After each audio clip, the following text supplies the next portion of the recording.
Checking the microphone here. How's that sound? Rob, I don't know if you're going to use.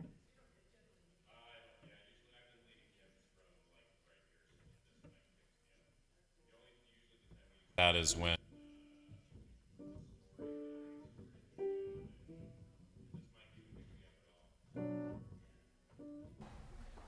Because I can speak louder. I've got the voice that. Yeah.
And out of the stillness that we had at the beginning due to some things I forgot, but if we could all rise, embody your spirit, and sing 123, Spirit of Life.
Our chalice lighting this morning,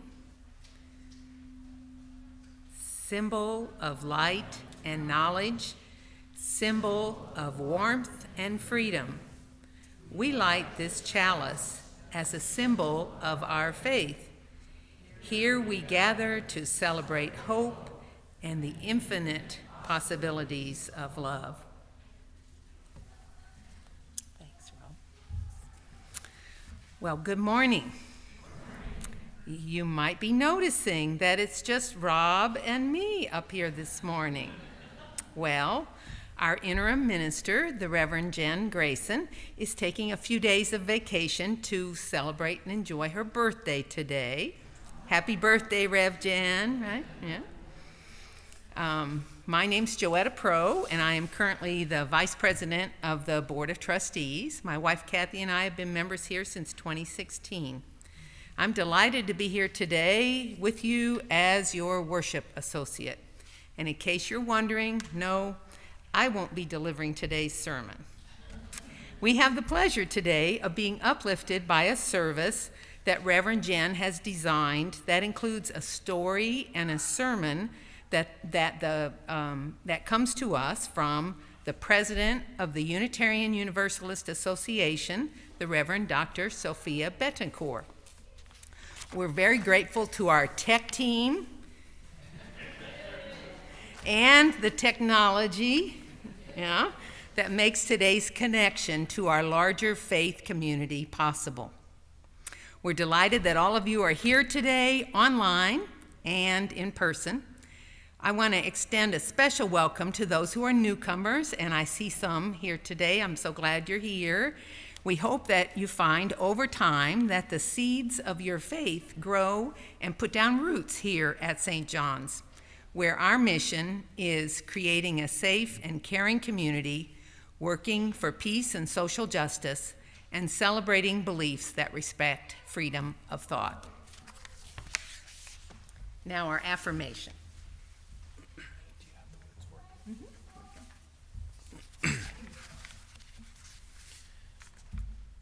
By Bill Schultz. This is the mission of our faith, to teach the fragile art of hospitality, to revere both the critical mind and the generous heart, to prove that diversity need not mean divisiveness, and to witness to all that we must hold the whole world in our hands.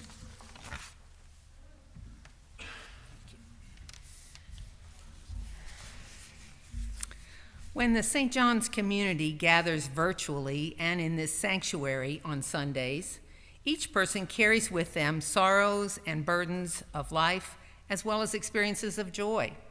Together, we acknowledge those joys and sorrows by sharing a simple ritual. We choose and place stones in a bowl of sand, lighting a flame to represent how our community offers both support and celebration. You are invited to come forward to participate in this ritual. Those online may share their joys and concerns in the YouTube chat, and we'll receive them there for sharing publicly. If you have a written joy or concern that you'd like to have shared, you may leave it at the table there. Thank you, Vera.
We're going to have the first of our videos.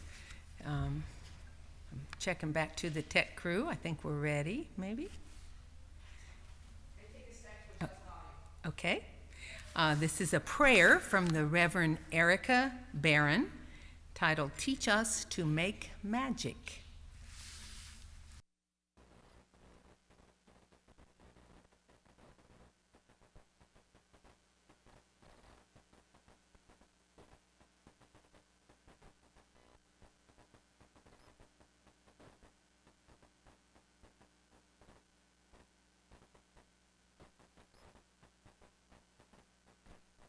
Divinity within us, around us, beyond us, teach us to make magic.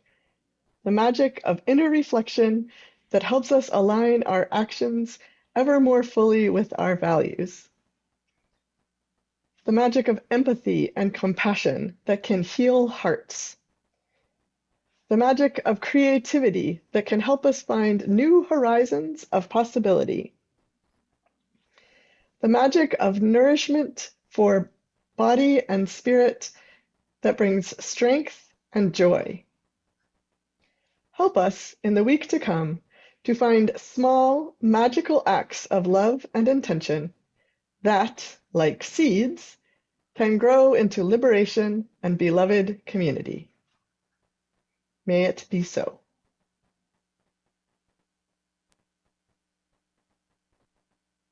Here this morning, Judy Strong and Paul Bowen are pleased to announce the birth of their first grandchild, Ellis Ann Bowen.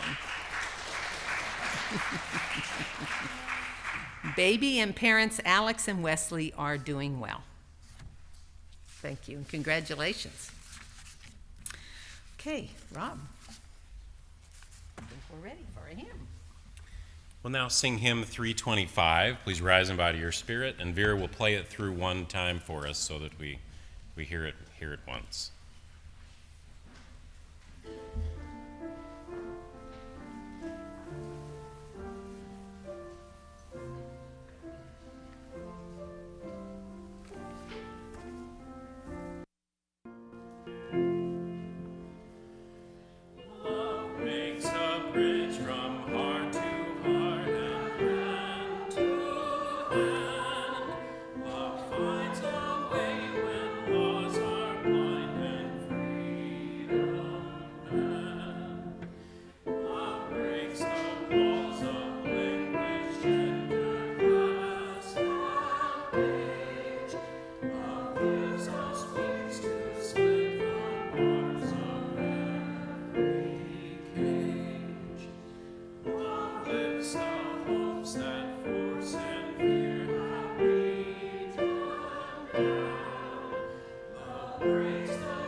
What a lovely hymn that was. I can't remember when we sang that last, if we have, but perfect for today.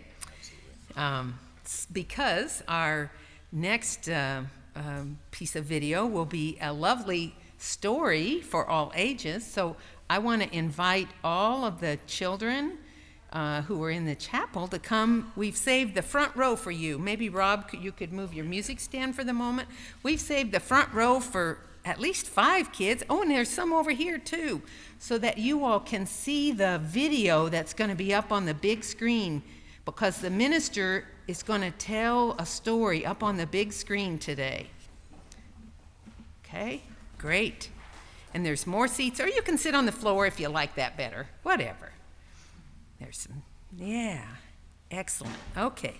So whenever our tech crew is ready, we'll begin. This is a story called Bridge of Flowers, and it is shared with you by the Reverend Dr. Sophia Betancourt.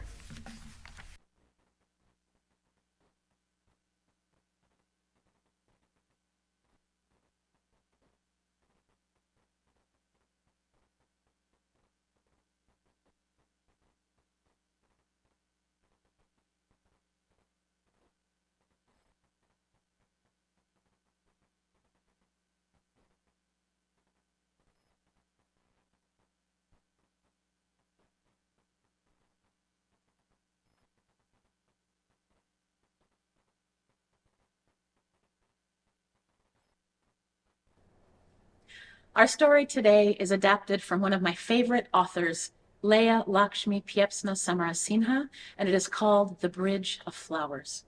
Now, I need you to know that this story is told in the voice of a young girl who loves her family very much. Here we go. I am quiet, and I listen a lot, and that's why I get to tell this story. So here's what happened. My mom, Soraya, is a witch. And that means that she listens to people talk and she makes potions for them out of flowers and dirt and rocks and sometimes even spit to help them with their problems. My Bapa, Kamau, is a scientist, and they spend a lot of their time looking at tiny pieces of moss under lots of different microscopes. When Mom and Bapa fell in love, they planted 2 trees, close enough together that they could be near each other, but far enough apart to have room to grow.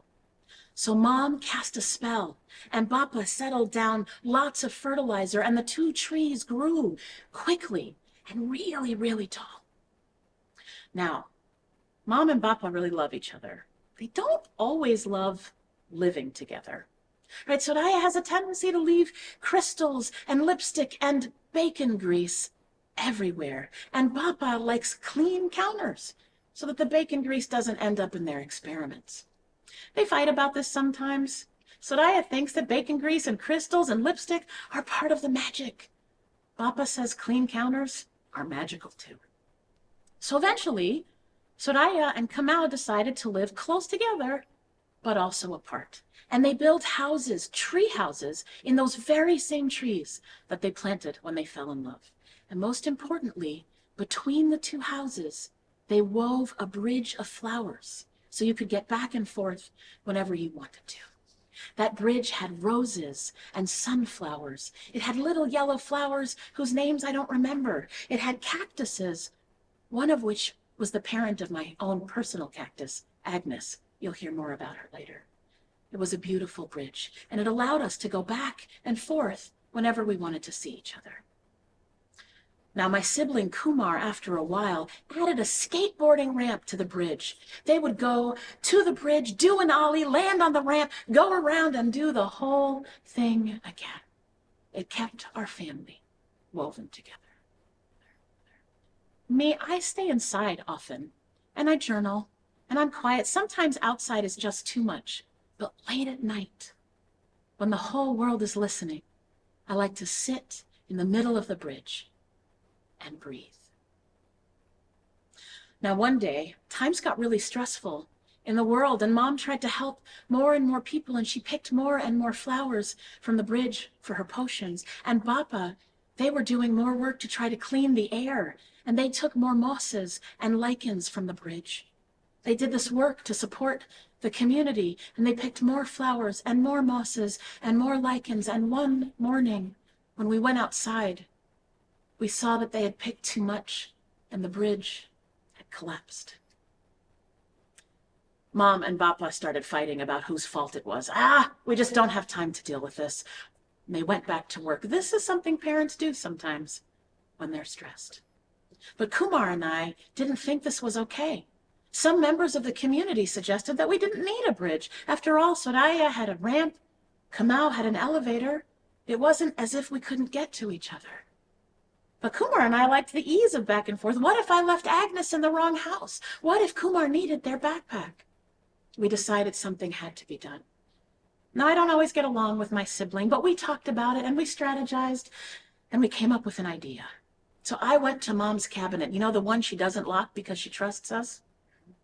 I took some of her magical honey and her special dirt and seeds, and Kumar took lichens and mosses from Bapa's lab.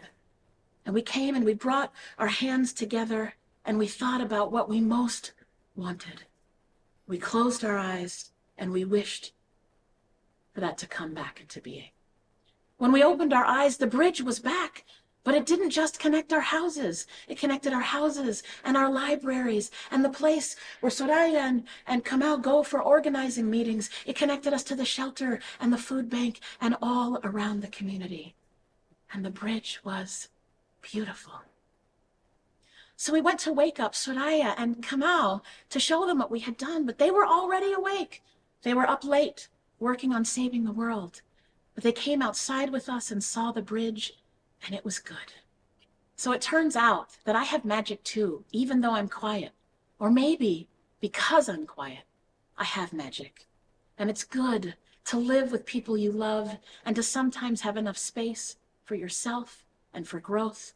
And the truth is that sometimes when we least know what we're doing, it's when we are at our most magical. And that is the end of our story.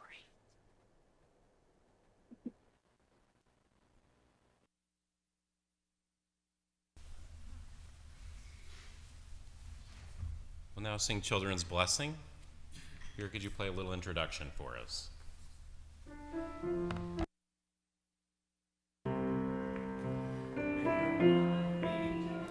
Sorry. Let's try it again. Let's try it one more time. Introduction one more time. Here we go. Here we go. May your mind. May your mind be open to new learning. May your lips bring truth into the world. May your heart know love and your hands do the work of justice. As you go your way in peace. May your mind, one more time. May your mind be open to new learning. May your lips bring truth into the world. May your heart know love and your hands do the work of justice. As you go your way in peace. As you go your way in peace.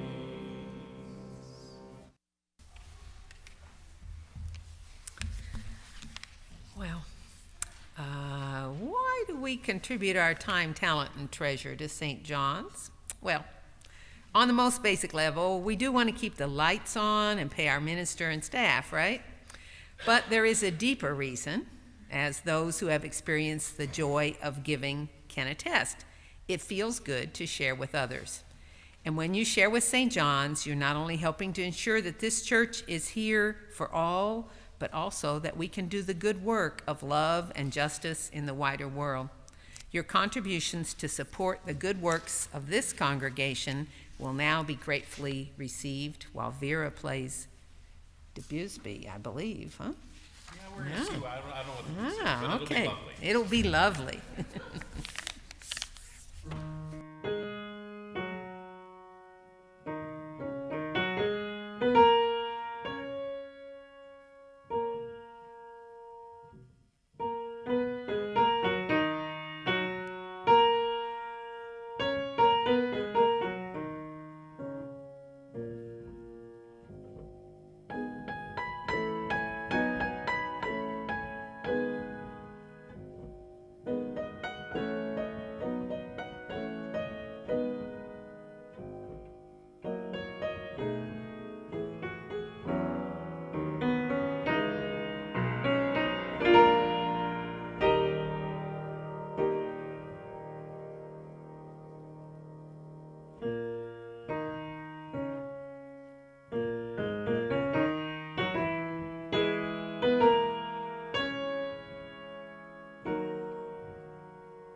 Today's reading is a poem titled Winter Blessing, written by the Reverend Dr. Rebecca Parker.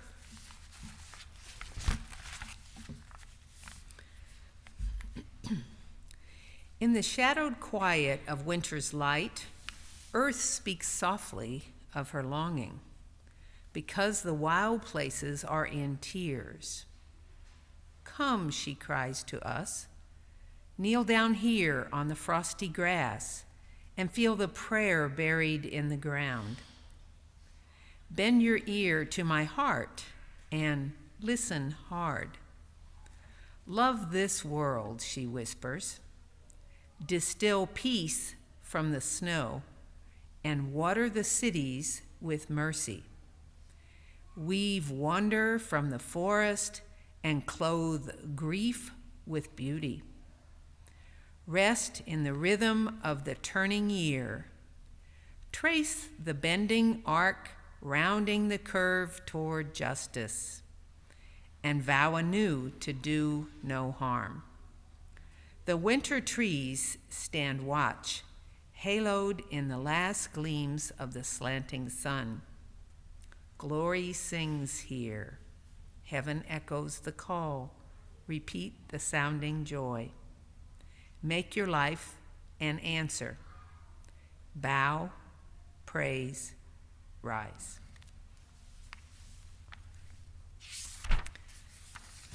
Now call forward the choir and Rob.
Thank you. Thank you so much. Well, we're ready for the main attraction. Here is a sermon provided by the Reverend Dr. Sophia Betancourt. I'm going to come sit in the front there for the sermon, and whenever you all are ready. Thank you.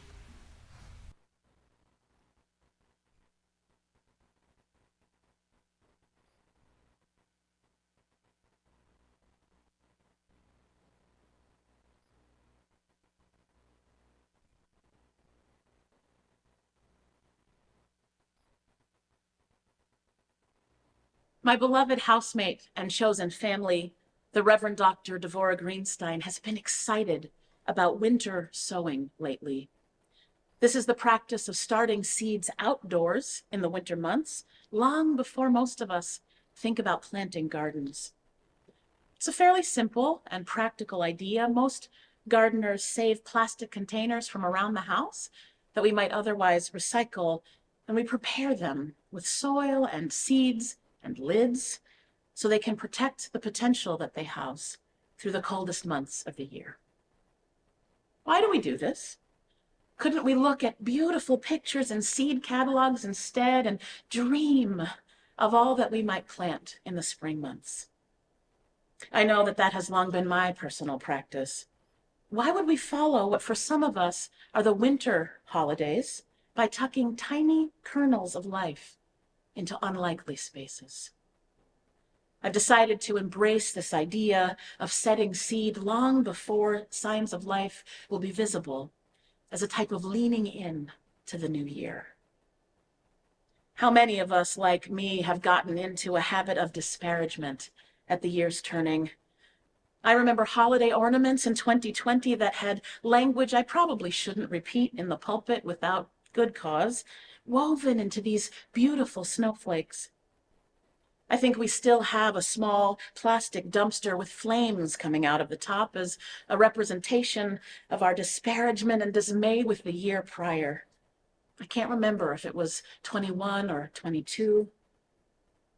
Politics, pandemics, and ideologies have turned what I used to associate with fireworks and other festive celebrations into a kind of creative dismissal of all that has come to pass in the prior 12 months. Don't misunderstand me. I fully embrace the power of humor that allows us to laugh our way closer to hopefulness and possibility. We need more of that. And I'm not here to censor how we keep ourselves going in difficult times. But as often happens in my life, I can hear the echoes of my grandmother's teachings when I get a little too comfortable in how I process all the things. She used to teach me about the magic at the turning of the year, and she encouraged me to do whatever thing I most want to spend my time on or have shape the year to come, just as the clock strikes midnight on December 31st. I think this is related to that tradition of kissing a loved one right at the end of the countdown. Her encouragement reminds me that even in those most difficult years of active quarantine in the face of this ongoing pandemic, there were beautiful things to be proud of that didn't belong in the dumpster fire, for all that it made us laugh in those isolating days. A lot of that pride for me was grounded in the ways that our congregations and communities showed up for one another, showed up for the work of justice.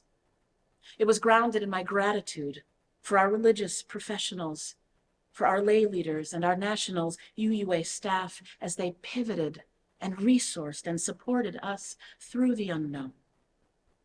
Most are still recovering from that nonstop labor. Beloveds, we leaned into community care in profound ways, and I am so proud of how we continue to do so, even as many of us, though not all of us, experience fewer restrictions in our activities than we did then. We built magical bridges, the very kinds of connections and interdependence that we continue to live into together in new ways. Those bridges between and among us require tending, as does the religious witness that we hold together in the world in common cause. In the story that I shared for today's service, we learned about a family negotiating their relationships to one another in their day-to-day living. In The Bridge of Flowers by Leah Lakshmi Piepzna Samarasinha, she invites us to consider the beauty in how we intentionally maintain our connections to each other and invest in bringing our values to bear in the world.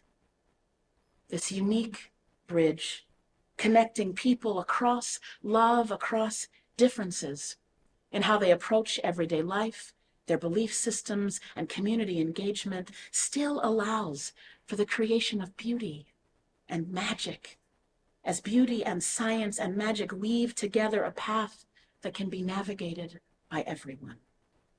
It keeps them connected to their children, to their people, keeps them connected even when stress seems to rob them of their joy. I probably don't need to remind you that when times were difficult and two people who loved one another profoundly gave more than they could sustainably give to maintain and support their surrounding communities, the Bridge of Flowers collapsed. Not only did it collapse, but some outside of their nuclear family discouraged them from rebuilding the bridge. Soraya had a ramp after all, and Kamau had an elevator. It wasn't as if they could no longer reach each other with enough effort, but the love at the center of their living space was missing, and it took beauty and magic from unexpected places to reweave the interdependence that had long nurtured that family. I can imagine my grandmother telling those children to hold the seeds and the dirt and the honey and the spores together at midnight at the turning of the year. Of course, we still have time to set intentions or to weave magic for 2024, and the purposeful naming of what we most long to turn our focus toward feels important in this story. What are you most proud about from 2023? In what ways did your congregation or community encourage you to live more fully into all that you hold most precious in this past year? How did they surprise you? How did you surprise yourself? Imagine that the great potential of our liberal and liberating tradition could be nurtured through the coming months in something as simple as a reused gallon jug. Maybe there is soil in the surrounding area that is already adapted to the climate where you live, or maybe you have collected seeds from plants that have grown more savvy about their surroundings over the years. I believe that our Unitarian Universalist faith is uniquely suited to the work of justice, to showing up for the rights and freedom of all. We have everything we need to respond to these times, even in moments of devastation or fear, even when bombs fall, even when ideologies of hatred and separation are lauded around the nation, even when the bridge that holds our hopes and dreams manages somehow to fall. There is a power and a hopefulness in how each one of us can set our intentions for the coming year and not wait on sun or bird song or better weather to do the work of new growth. Right? Earth itself can cradle our dreaming as we gear up for all that is yet to come. To put those kinds of efforts at faithful living into another kind of theological context, I want to remind us of the writings of the Reverend Kenneth Patton on the Temple of Beauty. I consider Patton one of our modern Universalist theologians whose draw to universal religion was such that he theorized the idea of a religion for one world, and he worked to bring it into being at the Charles Street Meeting House in Boston. This was Patton's commitment, the seeds he planted into the great potential of our faith. For Patton, universalism needed to be expanded. It needed to be made large enough to become an expression that included a universal humanity, universal peace, universal welfare, universal health, universal freedom, universal security, universal science and understanding. I can imagine him reweaving a bridge of flowers with these words from his 1964 book, A Religion for One World, where in trying to describe for us how we might learn to live together in community with all of humankind, he writes, "This is one world. You are one humanity. Live therefore in peace and till the garden of the earth. Make your days and the years of your children a glad time upon the earth." Patton believed that religion, when drawn beyond the bounds of any one culture, any one expression, or any one group of people, contained within it the possibility of bringing into being all that is most right in the world. So here, goodness, freedom, justice, understanding, kindness, consideration, and the dismantling of discrimination and prejudice all reach their most noble, compassionate, and complete dignity, grace, and power. It's a lot to expect from one universal tradition. But Patton believed that the potential for this possibility lay within reach, if only we could learn and find good ways to describe it and to teach ourselves how to recognize it in its echoes through human art and human culture. Now, I know that we have learned a great deal about the dangers of trying to define one big T truth that is available for all people. Right? It's not the availability that is the issue. It's the likelihood that one dominant group's perspective will be elevated as the ultimate goal to the erasure of all other cultural and communal expressions. That is not what Patton is calling for. But still we know, right, to hold ourselves accountable to the impact of power in those scenarios. But what I most want to hold on to from Patton's thinking is the very practical idea that liberals need good language and ideals to describe the things that we most long to bring into being. Our very pluralistic approach to Unitarian Universalism can make agreeing on shared language difficult, and without it, it's hard to collaborate with one another or to hold on to all that we hold dear. For Patton, the highest ideal that we can strive for in all of our efforts is beauty. I don't think he meant that in a temporary or frivolous or vain kind of a way. He writes that unlike goodness or truth, words that we often lift as ideals in our tradition, beauty includes the highest expression of our values. Right? He argues that there can be truth that is not beautiful, goodness that is not beautiful, but that beauty as its core is both truthful and good. And he reminds us that every expression of beauty born of our human interconnections serves as a kind of prophetic witness to what might best heal this world. Patton calls us to build temples of beauty.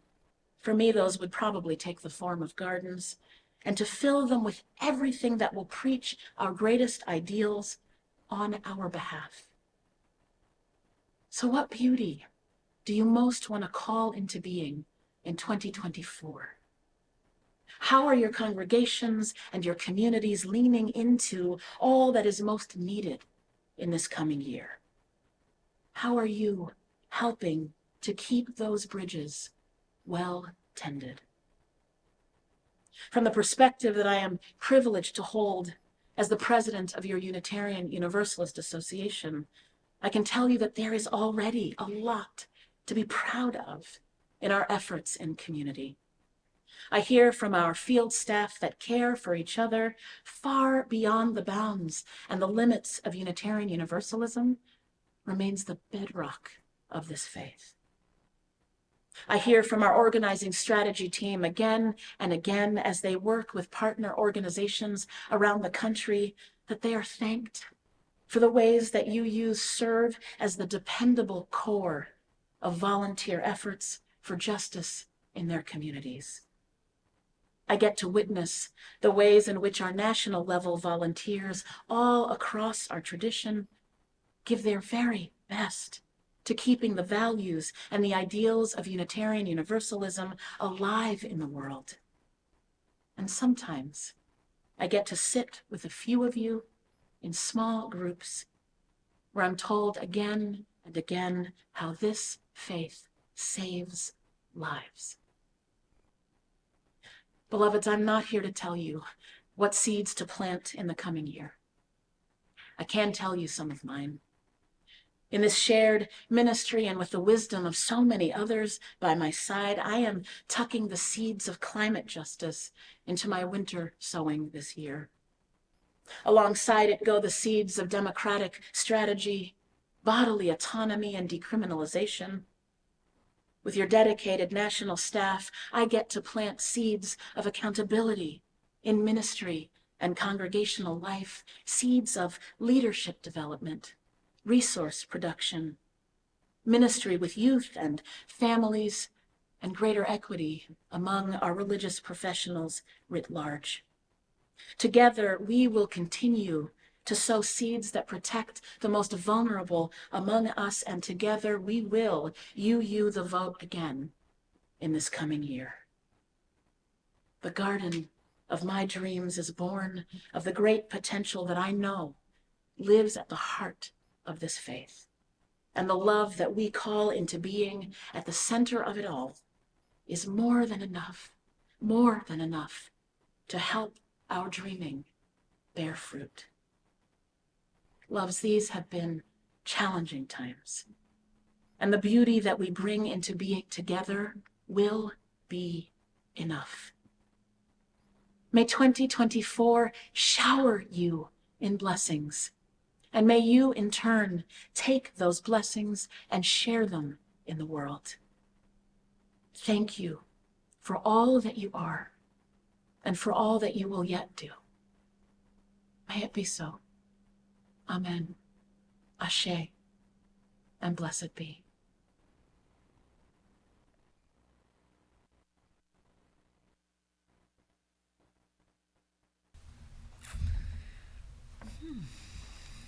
Yeah, I see heads nodding. Yeah. Blessed be. I think it's my job now to give you a review of the announcements. Now, they're in your order of service, but I want to hit a couple highlights, and I'm going to work in reverse order. So the furthest thing out that we're reminding you of is Partner Church, January 21st. Mary Lynn's right here in the front saying, yes, sign up. Sign-up sheets out there in Hanley. Please plan to join us. We invite all newcomers to put this on your calendar and plan to stay after church. The $6 per person that we ask that you give goes to support our partner church in Transylvania. And it's fun and really good food. Okay, moving a little closer. Religious education, where are we going? That was a song we were singing in December, remember? Where are we going? Who are we? So it's time to take a look at that for religious education. And Reverend Jen has scheduled 2 opportunities to discuss the future of religious education here at St. John's. The first discussion will be this Thursday, January 11th, on Zoom at 7 o'clock. That link's in your order of service. I know it will also be in the e-news on Tuesday. Okay. And then the second opportunity to engage in that conversation is next Sunday, right after service, or after, a quick break, how we take a little break and then come back here in the sanctuary live on the 14th. The last thing is happening tomorrow, so it's the one I want you to walk away from here and remember. which is the proposed new UUA bylaws. There's some ways to get involved and understand more about this. The proposed bylaws include values of love, justice, interdependence, equity, generosity, transformation, and pluralism. The delegates that are appointed to represent congregations from all over the association at General Assembly will vote on the new wording of the UUA bylaws in June. And there's one last opportunity for proposed amendments to the language to be brought forward. In order for that to happen at this kind of last phase of the editing, the proposed amendments must have 15 congregations endorsing them.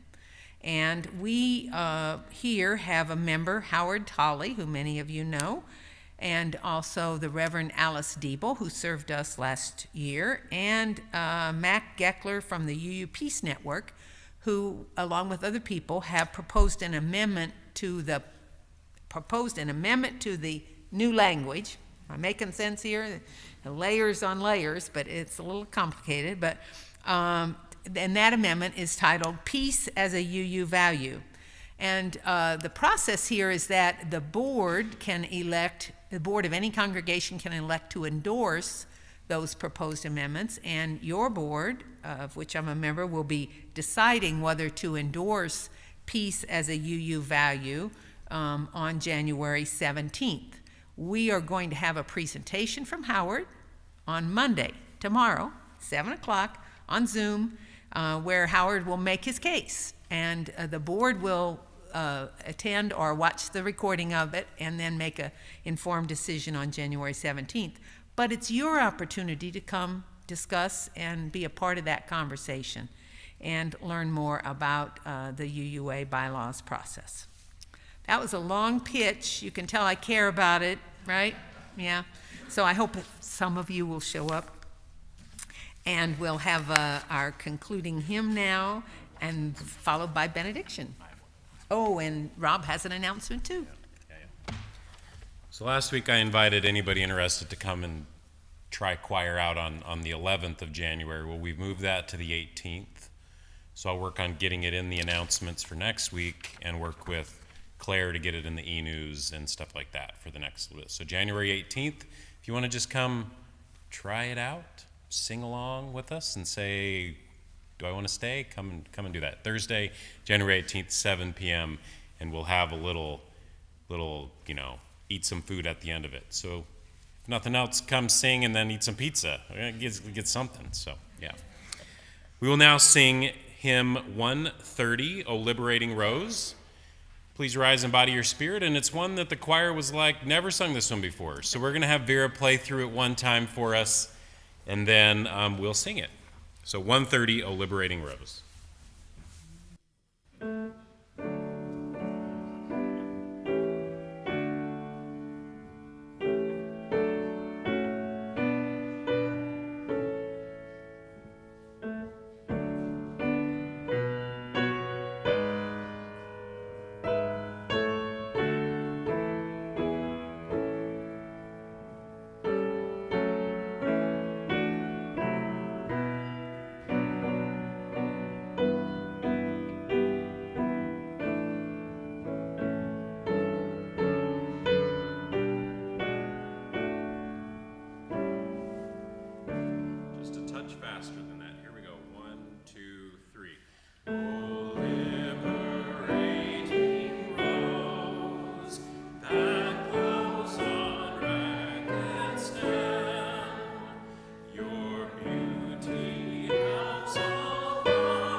So, our closing words, our benediction today comes to us from the Reverend Kent McCusick.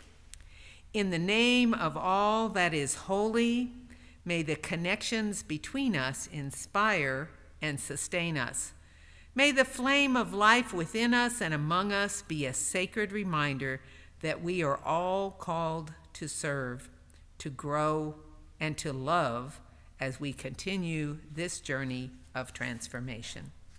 Go in peace, stay for coffee, and thank you. I have a question for you. Yeah.